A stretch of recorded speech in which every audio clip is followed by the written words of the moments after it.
Oi, gente. Pois é, eu assisti atentamente o debate promovido na Globo News entre Ciro e Amoedo, com participação de jornalistas da Globo, e também assisti depois o debate entre Haddad e o deputado do PSL, Vitor Hugo. E eu vou falar agora sobre o debate entre Ciro e Amoedo.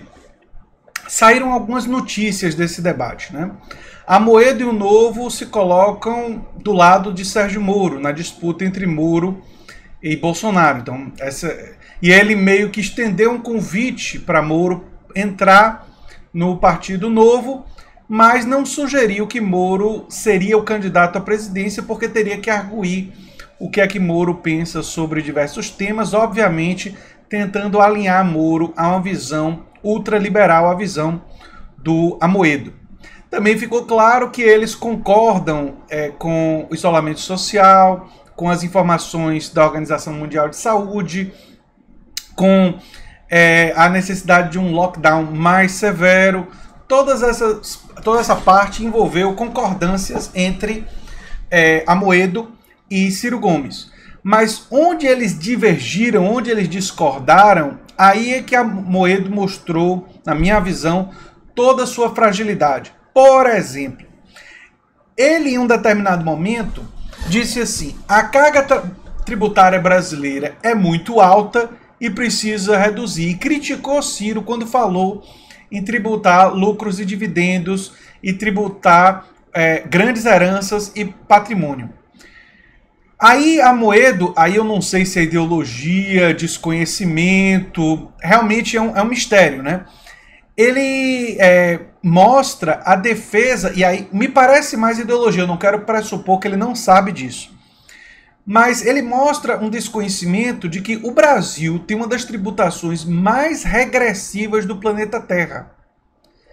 E quando ele subscreve apenas a simplificação e redução e não a progressividade, ele basicamente defende a manutenção de um sistema injusto.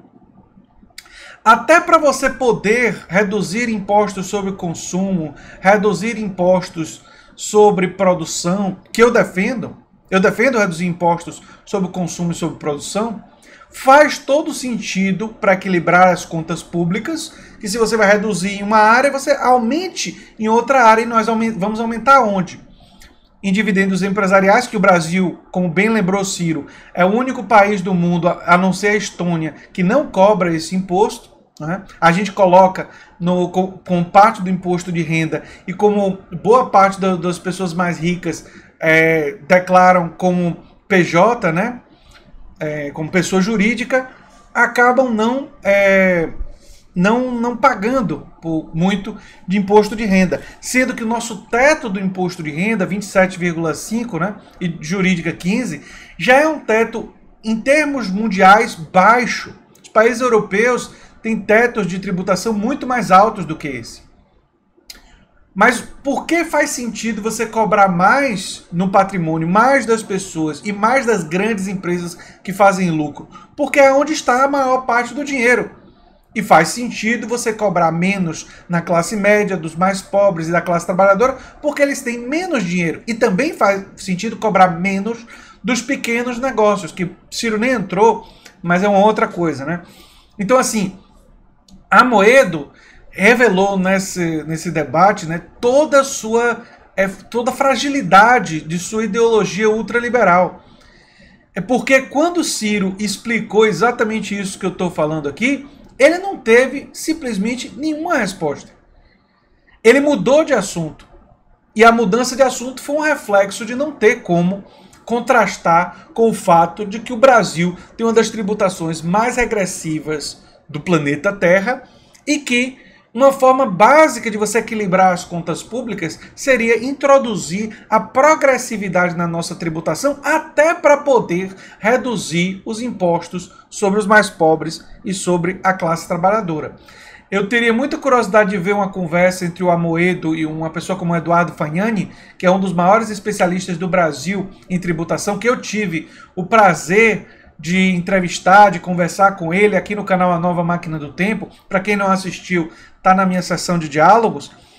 E porque o Eduardo Fagnani iria demonstrar para o Amoedo que o que ele está falando não só tem problemas matemáticos, porque a redução da tributação no total iria levar o Brasil a ter um déficit ainda maior, como não tem parâmetro do ponto de vista internacional, porque nenhum país do mundo reduziria ainda mais os impostos sobre o lucro das grandes empresas e sobre as pessoas super ricas do país. A tributação sobre a herança, por exemplo, nos Estados Unidos, no Canadá, nos países europeus, é muito maior do que a tributação no Brasil. Uma outra falácia que Amoedo lançou no debate e que Ciro desmontou foi sobre os salários do funcionalismo público. Ele disse que o salário no funcionalismo público é muito maior do que o salário no setor privado. O que essa frase desconectada de contexto esconde é o fato de que existe todo um funcionalismo público que recebe salários muito baixos. Muito baixos. Professores de colégios públicos recebem salário. Aqui em Salvador, professor 20 horas tem salário, se eu não me engano, perto de R$2.000. Coisa de R$1.800, R$1.900. E os 40 horas é pouco mais do que R$3.000, né? R$3.600, R$3.700, que é um salário extremamente baixo para um emprego que demanda muita energia. Funcionários públicos, os chamados PSA e aqueles que são de ensino médio, tem muitos recebendo pouco mais do que R$1.500. Quando eu posso falar isso como pessoa física, eu posso falar por mim. Quando eu estava dando aula na faculdade de medicina, no curso médico, eu dei aula na Universidade Federal da Bahia como professor substituto e com mestrado. Eu já tinha mestrado, estava fazendo doutorado. Eu estava ganhando R$2.200 na Universidade Federal da Bahia como professor substituto. Quando eu disse isso para os meus alunos não acreditaram. Especialmente alunos de medicina, muitos deles ricos, filhos de famílias ricas, e eles disseram, não, professor, não é possível que você esteja ganhando isso. Sabe o que foi que eu fiz? Eu peguei o meu contra-cheque, na aula seguinte e disse, quem quiser saber, fica depois da aula que vai ver o meu contra-cheque, eu mostro para vocês, eu não tenho vergonha. Eu tenho vergonha do Estado, mas não de mim como pessoa, porque eu me garanto no meu trabalho, mas que é um absurdo isso aqui, e mostrei para todo mundo. E eles ficaram absolutamente chocados, e eu provei para eles qual era a realidade. Uma outra falácia que gente como Amoedo acaba colocando na mente das pessoas é a ideia do tamanho do Estado em termos de tamanho de número de pessoas contratadas.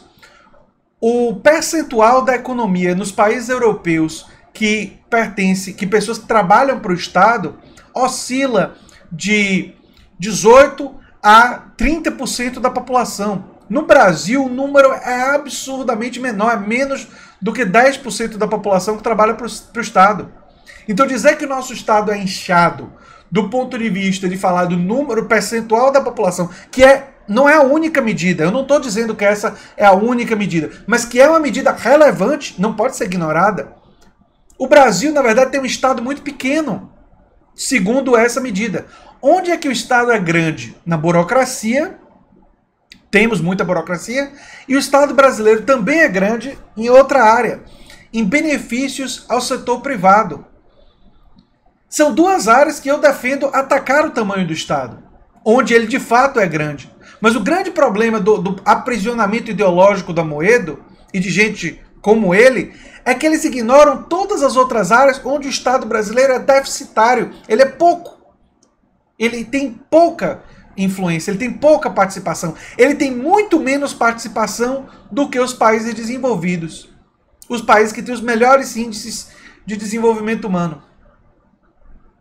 Que têm uma participação do Estado na economia muito maior do que existe a participação no Brasil. Isso não significa que a participação do Estado implique necessariamente em redução da chamada liberdade econômica.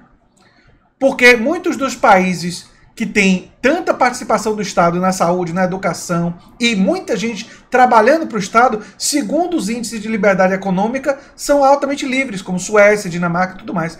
Longe disso ser uma coisa esse dado ser uma coisa contrária à esquerda, esse é um dado positivo para a esquerda. Que a esquerda tem que abraçar e tá vendo? Liberdade é compatível com serviços sociais generosos e com muita gente trabalhar para o Estado. Não é incompatível. Isso Ciro Gomes nem utilizou, nem falou, não é? Então, eu estava dando uma olhada aqui nas minhas anotações, não é? Gabeira perguntou da possibilidade de união entre as esquerdas e Ciro deu uma resposta que existe uma divergência muito grande do ponto de vista político, não é? Porque ele entende que o Bolsonaro ele é um sintoma de erros de governos anteriores, não é? Especialmente ele localiza no PT. O PT, sem dúvida nenhuma, tem parte de responsabilidade, mas ele não pode assumir essa responsabilidade sozinha. O PSDB tem uma enorme responsabilidade ao não ter aceitado a vitória de Dilma e ao ter aprovado aquelas pautas bombas para destruir o governo Dilma, coisa que Haddad disse na outra conversa e que Haddad está coberto de razão. Assim como existe uma responsabilidade de boa parte da direita e de elementos golpistas do Brasil ter se reunido em torno de Bolsonaro. Não é? E tem a responsabilidade das notícias falsas. Existem muito. O bolsonarismo é um filho com muitos pais. Não é? Não tem um pai só. A discussão sobre qual é o pai predominante é sempre uma discussão complexa. Eu já defendi aqui, acredito que se reformas estruturais tivessem sido aprovadas nos governos petistas, especialmente quando o Lula tinha mais de 80% de aprovação na população, eu acho que nós teríamos um governo progressista e de esquerda no Brasil até hoje. Se liderado pelo PT ou não, essa para mim é uma questão menor, mas nós teríamos um governo que seria uma continuação de um pensamento progressista. Isso não aconteceu, na minha avaliação, essa forma que eu vejo, porque essas reformas estruturais não foram aprovadas. E aí você não aprovou isso e você teve os problemas de ter que se aliar com as figuras tradicionais da corrupção brasileira, e isso acabou envenenando o Partido dos Trabalhadores e fazendo o PT fortalecendo uma direita reacionária, malucada, tipo a direita que apoia o Bolsonaro, e, enfim, levou essa direita a ascender ao poder no Brasil. Eu acho que isso era o mais importante que eu tinha para falar sobre isso, né? Tem uma conversa sobre o Tesouro e que Ciro repetiu muitas das coisas que ele já vem falando já há algum tempo, sobre o fato de que o Tesouro tem mais de R$1 trilhão. E esses detalhes mais técnicos da conversa entre os dois, eu sugiro que vocês assistam. Já deve estar disponível em algum lugar no YouTube o diálogo entre os dois e com a participação dos repórteres, jornalistas, né? Eu sugiro que vocês assistam, porque aí eu acho que Ciro é mais capaz do que eu, sem sombra de dúvida, para explicar esses argumentos. A minha avaliação é que isso também desconstruiu toda essa narrativa ultraliberal do Amoedo, né? Vamos ver se a mídia corporativa vai continuar dando espaço para vozes dissidentes, né? Porque deu espaço também para o Haddad, e o Haddad, na minha avaliação, destruiu o deputado do PSL, quer dizer, foi muito devastador. Acho que ele só comete uma ou duas falhas no discurso dele que poderia ter sido um pouquinho melhor, mas fora isso foi também muito bem. E vamos ver, será que a mídia corporativa vai continuar dando espaço? Porque se continuar, eu acho que a direita não fica bem nesses debates, né? Não fica bem nesses debates, né? A figura do Sérgio Moro já está sendo paparicada aí, tentando seduzir pelos partidos da direita, mas é uma figura que com o tempo tende a cair em desgraça. Ele ainda tem muita popularidade, mas a minha previsão é que o Moro tende a perder parte desse patrimônio eleitoral que ele tem. Ele ainda é uma figura muito popular e muito perigosa do ponto de vista eleitoral. Isso é verdade. Mas parte desse patrimônio ele já perdeu por ter se divorciado, como o Bolsonaro gosta de dizer, do próprio Bolsonaro. Então é isso, gente. O canal é a Nova Máquina do Tempo. Eu sou André Teixeira Jacobina. Essa foi uma análise preliminar, né, logo depois de ter assistido a conversa de Ciro Gomes e de Amoedo, né? Acho que eu vou publicar esse vídeo amanhã. Eu assisti de noite, mas eu vou deixar para o dia seguinte para as pessoas poderem assistir essa análise e também assistirem a conversa o debate entre os dois, né? Um abração e até o próximo vídeo. Tchau, tchau.